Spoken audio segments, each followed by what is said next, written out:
Now that Star Wars The Rise of Skywalker is out in theaters, a lot of fans around the world are very intrigued about the future of the franchise and exactly where things are going by Disney and Lucasfilm.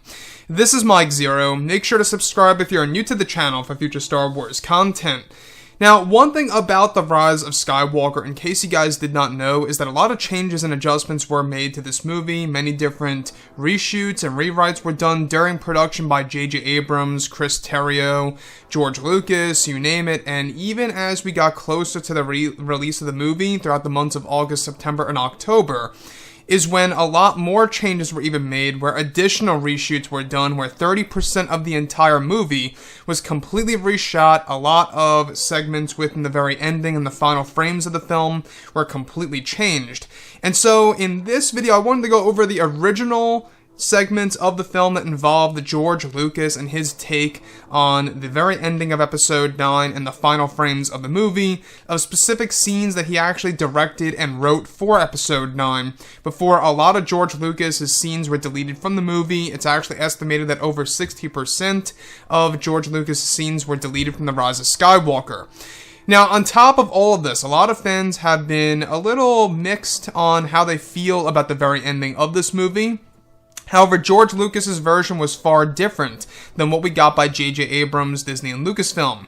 Now, it's explained that both Disney and Lucasfilm went through many changes during the months of August, September, and October, during many of the rewrites and reshoots for the film. It's explained that during these adjustments, many scenes were deleted from the film, including the scenes that George Lucas directed and wrote for the movie. It's said that one of the major scenes that were deleted from the film was the final battle and the final frames of the movie that were directed and written by George Lucas. In the original cut of the film, before Disney made many changes to the film, George Lucas included a lightsaber duel between Palpatine, Rey, and Ben Solo, where inside of the world of Exegol, in Palpatine's throne room, there was going to be a scene in which Ben Solo would use his crossguard lightsaber against Palpatine's red lightsaber, where the hilt of Palpatine's saber appeared just like Dooku's, where it had a slight curve to it. In the Lucas ending of the film, both Ben Solo and Palpatine would engage in a saber duel with two red lightsabers, giving fans a surreal experience to see on film of two red lightsabers clashing against each other, while Rey was supposed to be injured in the background. In this cut, Leia's lightsaber did not exist, and that eventually both Rey and Ben Solo would team up against Palpatine and destroy Sidious, to where they strike him down with their lightsabers as his spirit escapes and enters into the Dark Acolyte's body. The Acolyte would then fight Ben and Rey to where Ben kills the Acolyte with his lightsaber, where this is where Palpatine's spirit would then try to enter into Ben Solo's body, where Ben would beg Rey to kill him by stabbing him in the chest. She does, and he does, as the spirit of Sidious is then grabbed by the Force Ghost into the netherworld of the Force.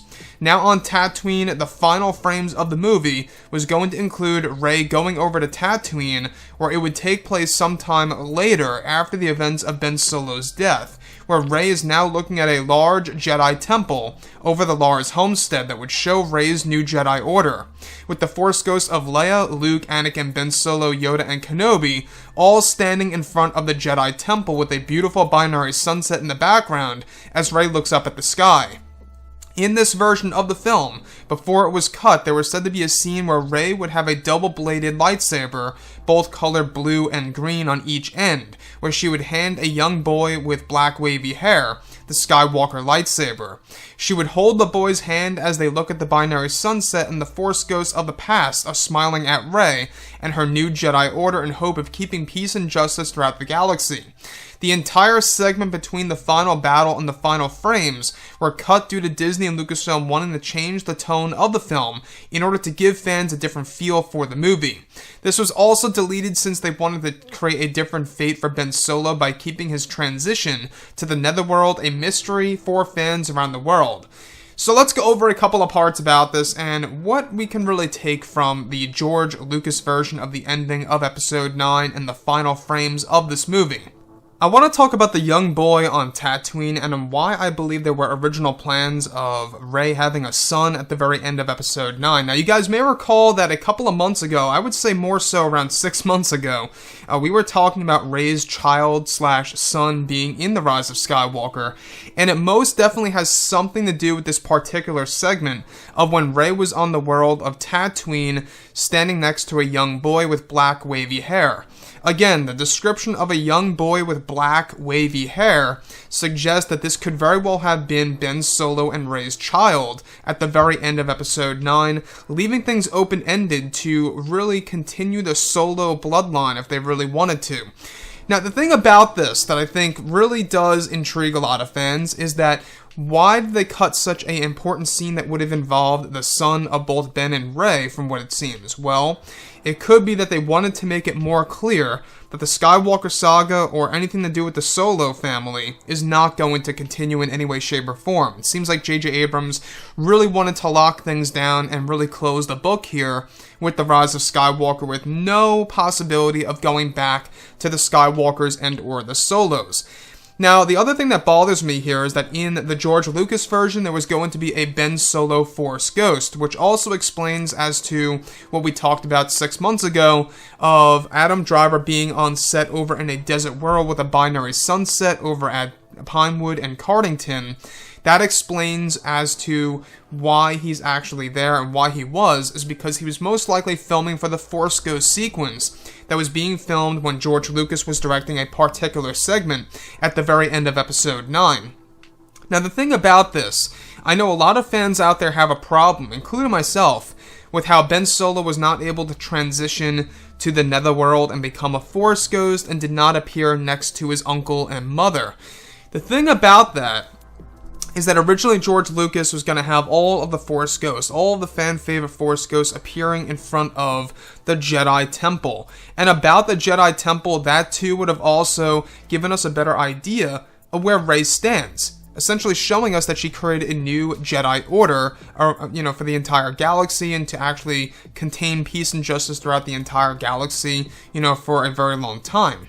And I think that's one thing that's very ambiguous at the very ending of the film. It's kind of like, where do we go from here? What is Rey's life going to be like on Tatooine? Where is she going to go beyond Tatooine? What's her new Jedi Order going to look like? Of course, the Jedi Order will continue because even Luke Skywalker says that I am not the last Jedi, and he's referring to Rey. And that's exactly what he says at the very end of Episode 8 by Rian Johnson.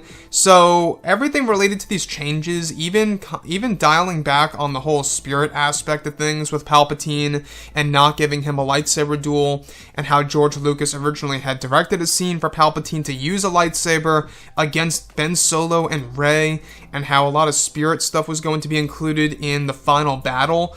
To me, I think that would have been a far, better choice to go through with The Rise of Skywalker, giving us more of the Jedi and Sith mythology. Now, in the final cut of the movie, the spirit aspect is only mentioned by Palpatine, where he says, kill me, that is what I want. Kill me, and my spirit will pass into you. You will be Empress, we will be one. That's what he wanted. And there was going to be more to that story to do with Ben Solo and Rey and Palpatine's spirit and everything related to the Force Ghost fighting Palpatine's spirit. It really would have been quite a surreal thing to see on the big screen, I will add, and I think it's something that a lot of hardcore fans would have really enjoyed because, after all, Palpatine did meet his official demise in the expanded universe by his spirit getting trapped into the netherworld of the Force because he tries to become a part of one of the Jedi, and that Jedi in particular dies and becomes a Force Ghost and becomes one with the Force. Hence, Palpatine being trapped in that realm and getting destroyed. So, you can really see how the version by George Lucas was far different than what was actually shot by JJ and Chris Terrio after the reshoots. And you can really see what would have been if they actually stuck with the Force Ghost idea of Ben Solo and the new Jedi Order and Palpatine's lightsaber scenes. I personally think it would have been more exciting. I think it would have been more satisfactory.